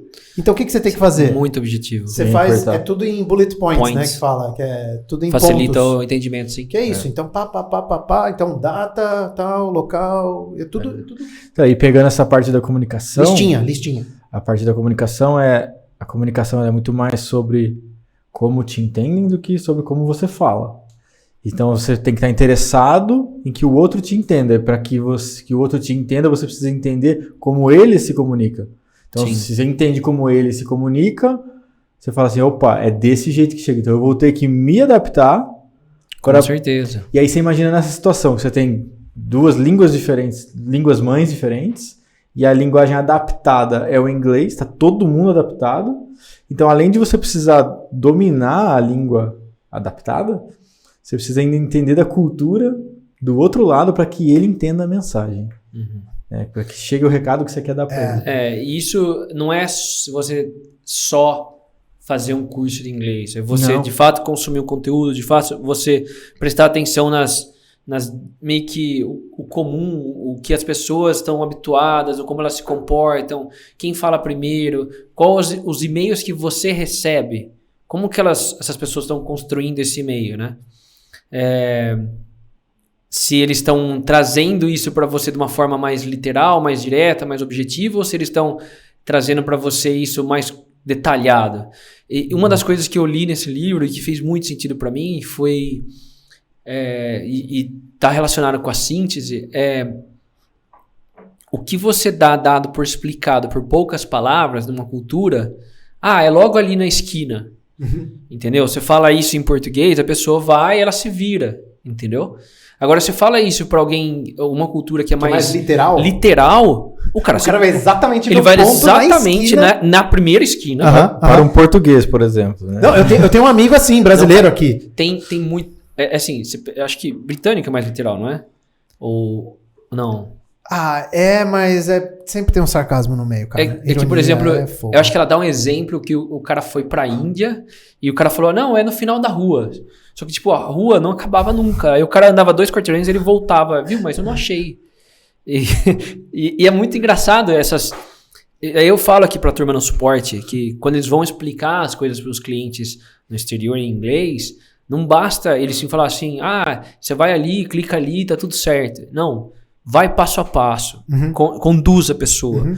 Porque se você não fizer isso, se ela tiver uma cultura literal, ela não vai completar os gaps. Ela não vai entender o que tem que fazer na metade do caminho. Sim. Ela vai voltar e pedir o chamado para você de novo. Tem que pegar na mão. E etc. Então, sempre baliza que todos vão precisar da orientação completa e a pessoa pula espaço se ela achar que está muito longa. Quando for uma instrução, né? Mas quando for um e-mail, não dá volta, não fica elaborando muito. E principalmente não é nossa língua materna, o inglês. Se você quer dar muito rodeio, quer falar muito bonito, você acaba... A outra pessoa, às vezes, também não é a língua materna dela e a comunicação se perde. Então, vai objetivo, vai bullet point, vai passo a passo que funciona melhor, né? Patrick, cara, eu acho que é legal a gente puxar um pouco de histórias, assim, tipo... Conta alguma coisa que você desenvolveu nessa parte cultural dentro dos lugares que você passou, tipo Tem muita empresa que promove esses eventos, né? Tipo, vai levar a galera a andar de rafting em Brotas, por exemplo. Team building. Atividades de team building. O que você acha? Como foi isso? Você teve que fazer alguns eventos desses? O que você pode contar de coisa engraçada? Eu acho que eu tive bastante experiência nisso no presencial, né? No offline... que foi a maioria das coisas. Agora, no online, eu ainda não passei por nada nesse sentido. Então, teve um happy hour. Teve coisa que não, teve umas coisas interessantes, que nem no offline, né, no presencial, na cultura inglesa, por exemplo, a gente fazia uma atividade que chamava pub crawl. Sim, era muito legal. Que era uma atividade cultural, que na Inglaterra tem esse... que é como se fosse uma atividade, junto os amigos e vamos fazer. Vamos em vários vai bares. Bebendo, como se fosse uma gincana, você vai num monte de barzinho e fica um tempo lá no bar e você tem atividades para fazer lá, movido a quitutes e bebidas e tal, e nisso vai indo. A gente fez uma versão brasileira, Herbert Richards, com isso aí. Cara, que foi sensacional. A gente fez aqui em Piracicaba. Eu participei, acho que 2 ou 3, pelo menos. Mas você tinha que ver os primeiros. Os primeiros eram muito caseiros, era muito engraçado. Que era tudo feito aqui na Carlos Botelho, na avenida onde era a cultura inglesa. E tinha um monte de barzinho bem copinho sujo, assim, né? Então, ainda, a cultura... a cultura ainda é lá, mas era engraçado, cara, era muito engraçado. Então, pô, eu desenvolvia tudo, e eu fazia a entrega do negócio, né, então, desde as atividades, né, elaboração, o tempo que... negociação com os bares, para fechar para 30 pessoas irem lá. Imagina por último bar, né? Receber o pessoal já todo breaco. Não, mas tem uma história muito legal, que eu lembro que você falou que você tinha uma competição de enfiar o máximo possível de pessoas dentro de um carro. Tá, na Hyundai, isso aí foi durante... tá ligado com a questão de cultura, né? A gente viu que todo 1º de setembro era comemorado o Dia dos Valores da Hyundai, que era o dia da fundação do grupo Hyundai, que era 1º de setembro do ano 2000. Então, uma série de pequenas atividades, iniciativas eram feitas para deixar os valores, os 5 valores em evidência, vivenciar eles de forma um pouco mais lúdica. E a gente falou, são 5 valores, 5 dias na semana. E se a gente pegar e cada dia da semana, a gente foca em um e faz a galera vivenciar do negócio. E vamos inserir o pessoal do chão de fábrica, porque vinha da matriz, que era uma coisa mais voltada para o pessoal do escritório, pro administrativo e tal. E aí que vem a questão cultural e tudo mais. Na época, o nosso VP administrativo, que era o Mr. Ilhan Jin, ele era um cara que acreditava muito na cultura corporativa da Hyundai, nos valores e tal. Quando foi instituída a nova cultura, na época, que foi 2012, o cara que definiu isso aí foi um dos filhos do dono da Hyundai como um todo, Monchu. Caramba. Então, ele queria fazer bonito também, né? Pô, porque lá você responde pro dono. Você responde pro dono. Então, a gente veio com essa proposta completamente maluca de fazer como se fosse uma gincana mesmo, cada dia uma porrada de atividade maluca e tal, e ele embarcou na ideia, falou, vambora. Vocês ganharam um prêmio disso aí, né? A gente ganhou prêmio, virou benchmark global, aí o pessoal lá na matriz falou, meio que veio machadada de tora, assim, pra todo mundo tem que fazer um negócio pra semana toda, inclui o pessoal da linha da linha, do chão de fábrica. E aí a gente fez o pessoal vivenciar os valores das formas mais malucas possíveis, mas coerentes com o valor. Então, esse daí do carro era vivenciar o valor desafio. O que a gente fez? A gente deixou 3 carros num palquinho que a gente montou na fábrica. O que era HB20? Era HB20. Na época só tinha o HB20. Na época só tinha o HB20. O crédito saiu em 2017. Isso aí foi em 2016. E aí, 3 minutos, o time que enfiar mais gente no carro vai ganhar. vai vivenciar o desafio do negócio. E aí, como prêmio, a gente deu um jantar ou almoço, né? Porque eram 3 turnos. Então a gente fazia um negócio para 3 turnos, cara. Era 24 horas. Eu lembro, o negócio você ficava o dia inteiro louco, movido a Red Bull. E cigarro, na época eu fumava, né? Mas aí a gente conseguiu... Vários times fizeram. O que mais colocou foi 35 pessoas. Nossa. Caraca. Ficou caro o prêmio, viu? Que a gente teve no E era com o carro normal ou tirava partes do carro? Não, com o carro do jeito que era. Eu tenho foto aqui. Imagina, o carro ficou rebaixado. 35 pessoas dentro do carro? Num HB20? Não, e nisso entrou o COO no meio, que era o da produção. Ele não sabia direito o que estava acontecendo. Ele entrou, sentou no banco do motorista. E essa galera tudo entrando, assim. E detalhe, o cara foi pego desprevenido. A gente colocou regra que não poderia ter... tinha que estar dentro do carro, não poderia encostar no chão e tal. Sensacional. Aí o outro que era colaboração, vivenciar colaboração.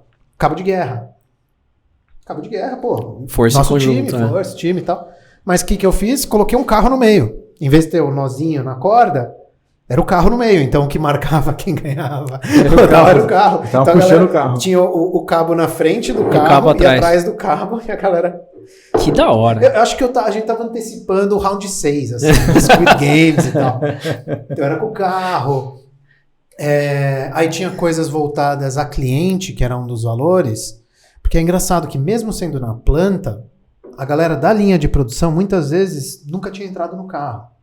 Olha só. Tipo, terminado, né? O cara entrou lá pra apertar o parafuso do cinto, por exemplo. Uhum. Mas o cara nunca entrou no carro mesmo. O cara não conhecia os features do carro. Não sabia que dava pra ver autonomia, por exemplo. Nunca ligou o carro. Cara, e isso é comum. Eu já lidei com algumas empresas onde as pessoas trabalham, operam naquela posição e elas não sabem o que elas fazem. Não sabem o que a empresa faz. Exato. Elas sabem, eu movimento produtos aqui com a empilhadeira. Movimento pallets com a empilhadeira. Aí, logística interna, né? Que produto é esse? Não sei. Isso é um componente. Não sei, eu gostaria muito de saber o que a gente vende. Então isso foi muito legal, cara. Cara, que da hora isso aí. Né? A gente fez isso vários anos, virou benchmark todos os anos. Desde 2015 que a gente implementou, até minha saída, que foi 2020. Que aí a gente já estava na pandemia, então a gente fez um virtual. Que a gente pegou e fez como se fosse usando um LMS. Uhum. Aí todo dia ia liberando uma fase, meio que joguinho Mario, assim. Só que tinha várias atividades que perguntava, era um monte de quiz, um monte de joguinho. E a gente fez isso digital. Aí o pessoal acumulava pontos e podia trocar por voucher do iFood, voucher disso, daquilo e tal. Bem, virou benchmark também para a empresa que fez pra gente. Eles começaram a oferecer isso aí como produto. Entendi. E veio da onde? Daqui, ó. Você fez bastante coisa nesse sentido. Eu lembro, você fez até evento. Você fez vários eventos, né? Depois você fez um no Hop Hari. Não, do Hop Hari era o Family Day. Para trazer a família, para vivenciar os valores da empresa também. Então, esse que foi o pulo do gato que eu fiz. Porque já existia o Family Day, que era o evento mais esperado. Que acontecia o quê? Abria a fábrica, isolava alguns locais assim, mas abria a fábrica e trazia as famílias. Então, você tá falando de 2.500 pessoas, era aberto para 4 pessoas até. Por colaborador, por então, pessoa. 10 mil pessoas. Era absurdo a estrutura que montava e tudo mais. E aí eu falei assim, quer saber, meu? Vamos começar a culturar, pensando na questão workforce planning e tal, né, de marca empregadora, vamos começar a culturar a família da galera também. Porque o cara vai ter o suporte da família para trabalhar lá. Coisas simples e tontas, que nem... Isso foi muito bem montado. Fizeram como se fosse um livreto de uso de marca dos valores da empresa. Então são 5 valores, cada um tinha um ícone certo, cada um tinha uma cor certa que tinha que usar. Tipo brand book mesmo, que nem da Lanevo, você tem que usar tal cor, no branco, tal fonte e tal. Mesma coisa. Então o que a gente fez? Fez painel gigantão daquele negócio de enfiar a cara. Coisa simples, cara. Quanto que foi cada um daqueles negócios lá? Sim. Galera tira foto. Tal. Aí no Hop Hari foi legal que o Hop Hari era gigantesco. Isso aí foi uma inovação que o pessoal fez na época de já aconteceu muito aqui na planta, vamos fazer um negócio num lugar diferente. Aí fez lá no Hop Hari. Fretaram um ônibus. Cara, o negócio foi assim, uma logística surreal. Aí o que eu fiz? A gente montou 5 pontos de balão no Hop Hari todo. Cada estação para um dos valores. Então era uma bexiga da cor do valor, com o logo e tal. E se chegasse... E na entrada era o ponto de troca, que as pessoas que chegassem com 5 balões ganhavam um catavento, que estava com o logo do evento, Family Day. E os valores. E era um catavento de 5 pás. Que da hora. Foi difícil achar um fornecedor que fazia. 5 pás, então cada um era o valor e tal. E aí o que aconteceu? Isso aí virou uma puta brincadeira legal pra criançada. A criança. Porque o Hop Hari, o que acontece, né? A única brincadeira que tem pra criança é o carrossel. Entendi. Era o carrossel, ou coisas assim. E aí nisso fazia o quê? Fazia os pais ou as mães andar no parque pra buscar, porque a gente não falou onde tava, então meio que virou um caça ao tesouro. Pegava os 5 negócios, né? A gente deu um papelzinho, um flyerzinho com as instruções, e a galera saiu. Esse daí foi bem legal também. Que a gente conseguiu envolver a família toda. Então isso aí foi... isso aí foi, acho que uma das ações mais legais que eu fiz. Acho que foi... O impacto que gerou, assim, foi sensacional. Assim, foi bem bacana mesmo. Que da hora, cara. Então, pra gente encerrar o podcast, e fechar esse grande arco que a gente falou sobre cultura, engajar as pessoas na empresa, no propósito da empresa, né? Eu queria puxar um assunto lá do começo, que era... Você falou que, assim, que todas as pessoas da empresa precisavam participar do desenvolvimento da cultura, né? E na verdade, a maioria das pessoas pensam que isso é uma tarefa do RH. Uhum. E tem aquele estigma, né? Que o RH é o departamento de pessoas. Você trabalha no RH, você gosta de pessoas. Uhum. O que você pode falar sobre isso? Eu digo que não é bem assim, não. É aquela história meio que do anti-herói, né? Uhum. Porque... E é engraçado, porque quando a gente vai se desenvolvendo como profissional, vai tendo ascensão, tal, chega num determinado momento, você tem que começar a entrevistar gente para trabalhar com você. Sim. Né? Desde que seja estagiário, jovem aprendiz ou um analista, que seja. E isso é mais engraçado quando você pega o pessoal quando tá mais no começo da jornada profissional, né? Fala assim, você pega e pergunta, por que você quer trabalhar aqui? Por que você quer trabalhar com RH? Porque eu gosto de gente. Quem gosta de gente, todo mundo tem que gostar de gente. Se você gosta de gente, você vai trabalhar como psicólogo para ajudar essas pessoas, você vai trabalhar com coaching para ser...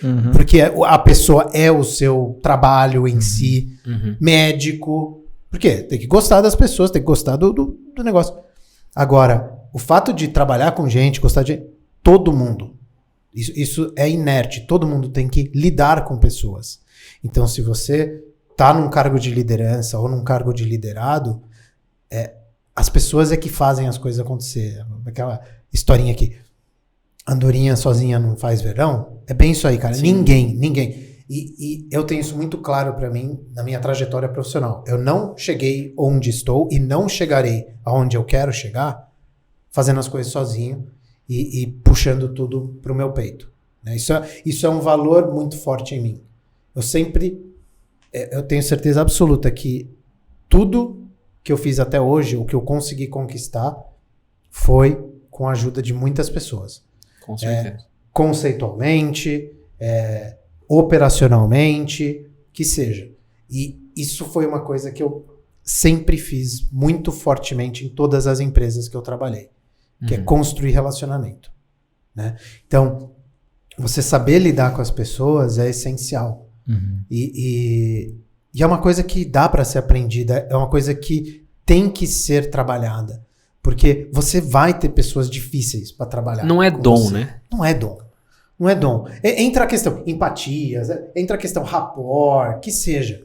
Mas é treinável. Existe. Aí André vai deixar agora vai. Técnica para isso existe. Só que quando é só técnica, é forçado. Então você já viu gente tentando forçar a empatia... É horrível, um robô. Eu vi um negócio de rapport. A pessoa coçou o nariz. Eu vou coçar o nariz. Vou fazer... A pessoa tá pra baixo. 1, 2, 3. Não funciona assim. Não. Você tem que ter um interesse genuíno por pessoas, por sentimentos, por emoções. Saber que o outro ser humano é um ser humano como você. Por mais que você seja um cara pragmático, analítico, você é o cara do fone de ouvido que fica ali no canto sentado, o seu trabalho ele é pra pessoa. Você vai receber a sua demanda por pessoas. Então, de um jeito ou de outro, você precisa entender de pessoas, entender como elas funcionam, qual que é a sua importância, seu papel na função que você exerce. E você não é um robô. Sim. Você não é uma pessoa que vai ali, pica o cartão e vai embora e fez o seu. E dá para fazer muita ponte, muita conexão com a questão de cultura nesse aspecto. Por quê? Não tem cultura certa ou errada. Né? Não tem o certo ou errado na cultura. Né? Então...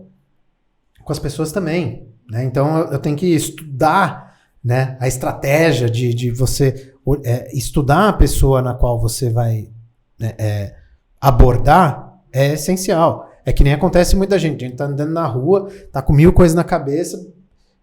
Pô, quem já não foi mal educado com alguém que foi entregar um papel pra você ou foi chamar você pra entrar na loja? E tipo, você tava em outra coisa. E cara, a pessoa tá fazendo o trabalho dela. Né? Sim. Então,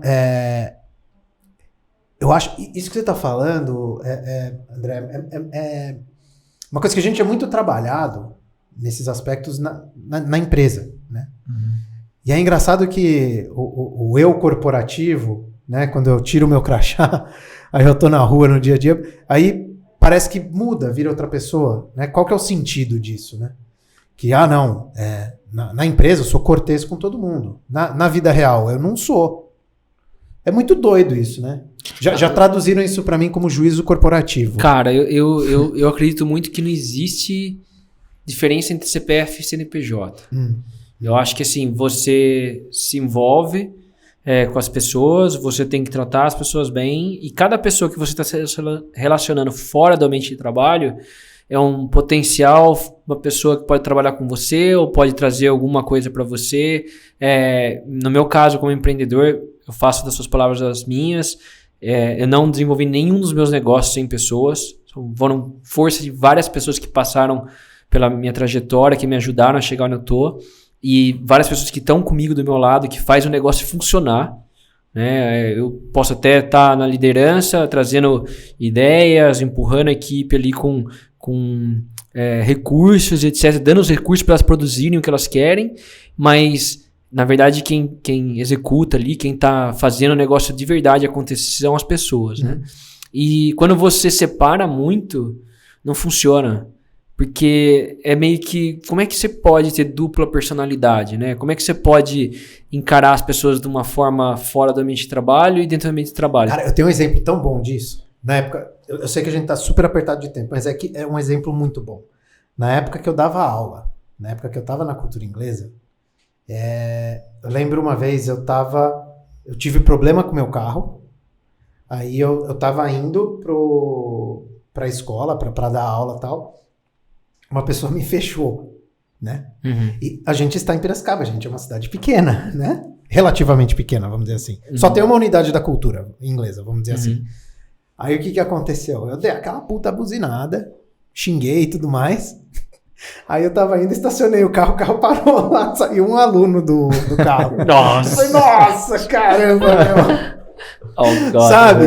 Então, e é engraçado que esse dia foi o dia que eu falei assim, putz, eu tenho que prestar mais atenção nessas coisas, né? Sim. Não é questão de autocontrole ou tal, mas Não, porque você acaba sendo a cara da empresa. Que reverbera. Você percebe que as suas atitudes não são só no privado. Mas detalhe, a pessoa tava errada, tá? Mas mesmo assim...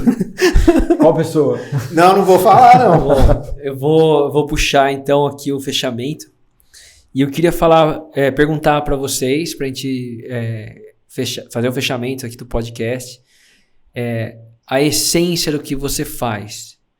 Como você vê isso? Como você vislumbra a importância? O que isso te brilha o olho? O que você pode falar para as pessoas que estão nos escutando que elas vão falar, putz, que da hora isso que eu tô fazendo, entendeu? Eu acho que é ser verdadeiro comigo. Pode parecer meio clichêzão assim, mas é ter os meus valores alinhados com o que eu tô fazendo.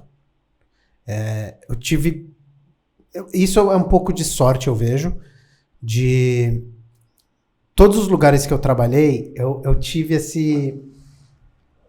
essa sorte de conseguir passar por lá e sempre estava muito alinhado os meus valores pessoais com o que a empresa oferecia. Mas também não é uma questão de sorte também, porque hoje em dia todas as empresas, grande maioria das empresas, você consegue ver qual é que é a cultura corporativa dela no próprio site. Tem lá missão, visão, valores. Tem muitas empresas que estão começando a embarcar fortemente nessa coisa. Você pode conversar com as pessoas pelo LinkedIn. Você conversa com as pessoas no LinkedIn. Você também pode puxar a capivara da empresa pelo I Love Mondays, né? Eu tive um amigo que foi perguntar, recebeu uma proposta da empresa X, chamou o cara que trabalhava na empresa X e perguntou, e aí, como é que é? É verdade isso aqui? Como funciona na real? Exato. Tipo, pegou um cara aleatório, assim. Sim. Entendeu? Que, tipo, não é um cara que tem um comprometimento que ele não pode falar, alguma coisa assim. Não, sim. Pegou um cara aleatório lá e falou, e aí, qual é que é? Aí o cara viu e falou, não, realmente, perguntou 2, 3 pessoas, assim, pra ter um feedback mais legítimo, não errar. É por isso que eu falei que é sorte, mas não é, porque eu fiz a minha lição de casa, né? Então, todas as propostas que eu recebi de contatos ou qualquer coisa pra fazer entrevista ou contato inicial, pô, eu entro e vejo a empresa. Por quê? Porque esse é o meu trabalho. Mas eu acho que todo mundo deveria fazer isso. Né? E a sorte que eu falo é que o que estava lá no papel era a realidade, vamos dizer assim. Sorte talvez se você não tiver consciência sobre quais são os seus valores. Aí você caiu lá de paraquedas, nossa, deu muito certo. Não é sorte. Né? Agora, por outro lado, isso é um processo de autoconhecimento constante. Sim. Então, como você funciona? O que é bom para você? É que entra muito no seu escopo de trabalho. Então, é bom para mim o quê? O que a família, a escola, a mídia disse que era bom para mim? Concurso público, trabalhar numa grande corporação, ter seu próprio negócio, tem tantas promessas, mas o que funciona para você de verdade? Se você não sabe, você pode testar, ou você pode mergulhar e descobrir. Cara, o que você está falando agora casa muito com uma iniciativa que eu participei, que é de voluntariado na própria PwC, chama Access Your Potential. É um trabalho de voluntariado que a gente faz, no qual pessoas da empresa se inscrevem para participar de um processo com jovens em situação de vulnerabilidade um pouco mais elevada, e a gente fica como mentor deles por cerca de 2 meses. Que da hora. E aí eu peguei um jovem como meu mentorado, e aí o driver dele era o seguinte: eu quero ganhar bem para que meus pais não passem mais dificuldade. O cara me tocou de uma forma. Mas aí ele começou a falar todas as coisas que ele fez. Meu, o moleque é empreendedor, ele abriu uma ONG, coisa de aula de inglês, ele aprendeu inglês sozinho, informática, isso e aquilo. Eu falei, cara. Ele, não, porque eu vou trabalhar você falou, concurso público. Uhum. E ele era um cara que você via assim, que ele precisava de coisas novas, ele precisava ser provocado, sabe? Eu falei, cara, isso aí vai tirar o tesão de você trabalhar, meu. Uhum. Se você entrar numa coisa que você já tá mostrando que você precisa trabalhar com coisa, você precisa de coisa que vai devolver. O cara tem um propósito forte. Lindo o propósito. E de repente ele fala assim, não, mas o moleque com 22 anos tem mais KM do que muita gente que a gente conhece. E aí o cara vai pro concurso público, onde ele vai viver o propósito dele ali? Não vai. Muito pouco provável. Então, a não ser que o propósito do cara seja esse, né? Sim. Foi sensacional, cara. André, e a essência do que você faz? Cara, a minha essência é ajudar as pessoas a se libertarem dessas amarras que são colocadas, as crenças que são colocadas pelo público, como eu disse, pela família, pela escola, e ajudar a pessoa a entrar no autoconhecimento. O autoconhecimento é eterno, não tem fim. Daqui a alguns anos, você vai vivenciar uma nova experiência na sua vida e você vai precisar se conhecer como quem você é naquele momento, naquela situação, naquele contexto. Então, para que tudo isso funcione, para que você consiga saber se você tem fit na cultura de uma empresa, ou para você criar sua própria empresa, você tem que primeiro se conhecer. Entender como é que funciona, qual que é a rotina do trabalho que você quer ter, e que tipo de trabalho se enquadra em quem você é. E não o contrário. O que eu vou fazer que me dá mais dinheiro? Cara, porque se você for atrás do dinheiro, só do dinheiro é importante, paga a conta, mas se for atrás só do dinheiro, vai chegar uma hora que você vai sentir um vazio, você vai ter algum problema emocional, você vai ter problema. Inverter o papel, né? Que o pessoal fala dinheiro traz felicidade, né? Aí que você fala do pessoal trabalhando para você principalmente, a felicidade traz dinheiro, porque aquela pessoa não falta, aquela pessoa tá bem mentalmente. Exato, e o que você mais quer é gente feliz trabalhando para você. Nossa, é maravilha. Então, e ser feliz é uma essência.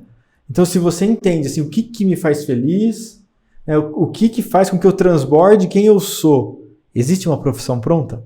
Se sim, ótimo. Vai virar terapeuta, médico, engenheiro, advogado. Vai lá e faz isso. Não existe uma profissão pronta. Hoje é tão possível criar novas profissões e você consegue manifestar quem você é. Tipo, parece romântico isso. Mas tem tanta coisa surgindo o tempo todo e ainda tem profissões que nem surgiram. Tem, tantas que estão morrendo. Vários estudos falando disso. As profissões do futuro nem foram criadas ainda. Exato. Então a essência do meu trabalho é ajudar a pessoa a entender a própria essência, para então ela validar se o caminho que ela está seguindo profissionalmente faz sentido, ou se é o momento dela planejar uma transição e criar algo novo.